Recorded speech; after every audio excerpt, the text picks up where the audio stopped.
हे दोस्तों, मैं हूं Abhishek. Welcome back to my YouTube channel. Friends, इस वीडियो हम बनाने वाले हैं एक बहुत ही पावरफुल वैक्यूम क्लीनर को। सो गाइस, देख सकते हो आप इसका जो लुक है वो कितना ऑसम लग रहा है। दोस्तों, दूर से देख के कोई कह नहीं सकता कि आपने घर पर बनाया है। दोस्तों, इसे ध्यान से देखिए आप। ये दोस्तों काफी हैंडी टूल है। आप इसको दोस्तों चार्ज भी कर सकते हो। मैंने इसको दोस्तों कॉर्डलेस बनाया है। इसमें तार का आपको कोई झंझट नहीं रहेगा।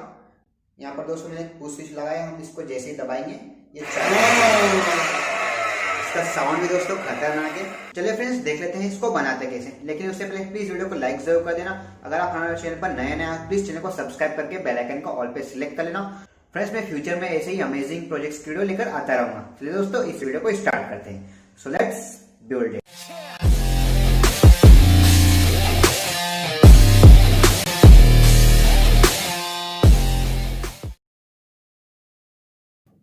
फ्रेंड्स, ये रहे सारे मटेरियल्स एक वैक्यूम क्लीनर को बनाने के लिए। फ्रेंड्स, इन सभी की डिटेल्स मैंने वीडियो का जो डिस्क्रिप्शन होता है उसमें डाल दिए। आप वहाँ से चेक कर सकते हो आपको क्या क्या मटेरियल्स की ज़रूरत पड़ेगी। तो जाके देखिए दोस्तों आपको क्या क्या मटेरियल्स की ज़रूरत पड़ने वाली है।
दोस्तों इसमें मैंने हैंडल जोड़ दिया है इस वैक्यूम क्लीनर में। और दोस्तों ये है 12 वोल्ट की बैटरी जो दोस्तों मैंने लैपटॉप के जो सेल्स आते हैं उससे बनाई है। सो इसमें मैंने BMS बोर्ड नहीं लगाया है, इसमें मैंने बैलेंस शीट लगा दी है। आप दोस्तों इसमें BMS बोर्ड भी लगा सकते हो और इसको 12 वोल्ट के अडॉप्टर से चार्ज कर सकते हो। अब दोस्तों इस बैटरी को हम अंदर इंसर्ट कर देंगे और इसको दोस्तों हम पीछे से कवर कर देंगे। दोस्तों आपको इसको परमानेंट नहीं करना है, बैटरी चार्ज करने के लिए आपको इसको खोलना ही पड़ेगा। तो चलिए दोस्तों इसको टेस्ट करते हैं।